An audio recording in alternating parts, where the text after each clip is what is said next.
আসসালামু আলাইকুম সুপ্রিয় দর্শক, আজকে আমরা রওনা দিছি খেলার উদ্দেশ্যে। লাউড়াগড় যে প্রথম রাউন্ড আমরা জিতছিলাম, দ্বিতীয় রাউন্ড দেখার জন্য আমরা 3 বন্ধু রেডি। তো চলো বন্ধু, আমরা রওনা দিয়ে দিই নাকি বলো? খেলার মধ্যে যা যা ঘটবে, যা কাহিনী হবে, সবকিছু আপনাদের এই ভিডিওতে দেখানো হবে। আমাদের সাথে থাকুন, ভিডিওটা কন্টিনিউ করতে থাকুন। তো ভারত বাংলাদেশ 0 পয়েন্টের ভিউ দেখতে দেখতে আমরা আসলে রওনা দিয়ে দিলাম লাউড়াগড়ের উদ্দেশ্যে। লাউড়াগড় বাজারে আমরা অলরেডি পৌঁছে গেছি। তো লাউড়াগড় বাজার থেকে অলরেডি আমরা ওই নামে যাবো আমরা ভালুরচরে। তো ভালুরচরের পাড়ে কিন্তু এই মাঠটা, তো আমরা অলরেডি চলে আসছি ভালুরচরে, যে জাদুঘাটা নদীর পাড়ে চলে আসছি আমরা। এই খেলার মাঠ দেখতে পাচ্ছেন আপনারা, বাম দিকে খেলার মাঠটি অবস্থিত। এই মাঠটি কিন্তু জাদুকাটা নদীর ঘেঁষে তারা তৈরি করছে, এবং ওই পারে কিন্তু শিমুল বাগান, এই দিকে আবার বাইকেটিলা, জাদুকাটা, 3টা পর্যটক এরিয়ার মধ্যে তারা এই মাঠটি তৈরি করছে। কারণ হলো কি, দূর থেকে মানুষ ছুটে চলে আসবে সকালের দিকে, সারাদিন ঘুরে শিমুল বাগান, ভারিকটিলা, তারপরে বিকালের দিকে খেলা দেখতে পারবে। এটা হলো সবচেয়ে সুন্দর বিষয়। আসলে সব কথা বলে লাভ নাই, আসলে আমরা হলো খেলা দেখাতে আপনাদেরকে ভিডিও রেকর্ড করছি। তো খেলার মধ্যে চলে আসলাম। আমি দুঃখিত, হাফ টাইমের আগে ভিডিও করা হয় নাই। হাফ টাইমের আগে কিন্তু জিগাতলা ইয়ংস্টার কিন্তু একটি গোল দিয়ে দেয় শরীফগঞ্জ। জিগাতলার বিপক্ষ দল হলো শরীফগঞ্জকে একটি গোল দিয়ে লিড নেই জিগাতলা ইয়ংস্টার। তারপর হাফ টাইমের পরে যে খেলা চলতেছে, তো এই খেলাটি হাড্ডাহাড্ডি লড়াই চলতেছে। কি হলো দেখুন, প্রচুর ভালো খেলতেছে দুই দলে, কিন্তু সমান সমান খেলতেছে। মনে করেন যে 50% খেলা হইতেছে। এই খেলার মধ্যে কিন্তু অনেক অভিজ্ঞ খেলোয়াড়রাও অংশগ্রহণ করেছিল।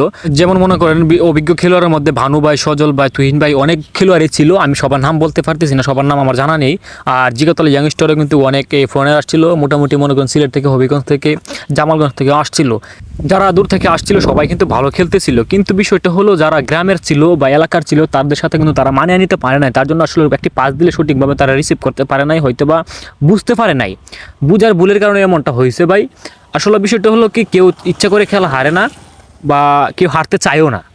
এই হলো বিষয়, আসলে মানায় নিতে পারে না, তার জন্য হয়তো বা খেলাটা জমে নাই।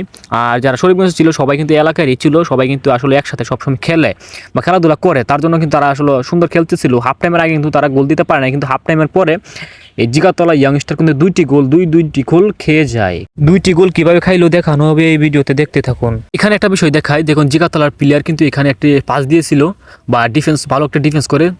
এখানে দেখুন এই যে সুন্দর একটি ডিফেন্স করে বলটা পাস দিয়েছিল আমাদের জিগাতলার আরেকটি প্লেয়ার কাছে। সে বুঝতে পারে নাই যে তার পিছন থেকে যে আরেকজন প্লেয়ার চলে আসবে।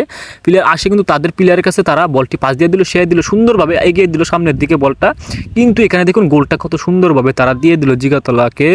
দেখুন আপনার স্লো মোশনে দেখাচ্ছি, গোলটা কি সুন্দরভাবে হয়ে গেল, সুন্দরভাবে হয়েছে। আর মনে করেন যে গোলকিপার যদি আপনারা, এই গোলকিপার হয়তো বা এখানে গাবিয়ে গেছে, গোলকিপার যদি সুন্দরভাবে ধরতে পারতো গোলটা কিন্তু হয় নাই। ভালো অভিজ্ঞ গোলকিপার থাকলে বা যাদের ভালো এক্সপিরিয়েন্স আছে তেমন গোলকিপার থাকলে এখানে কিন্তু গোলটি ধরতে পারে।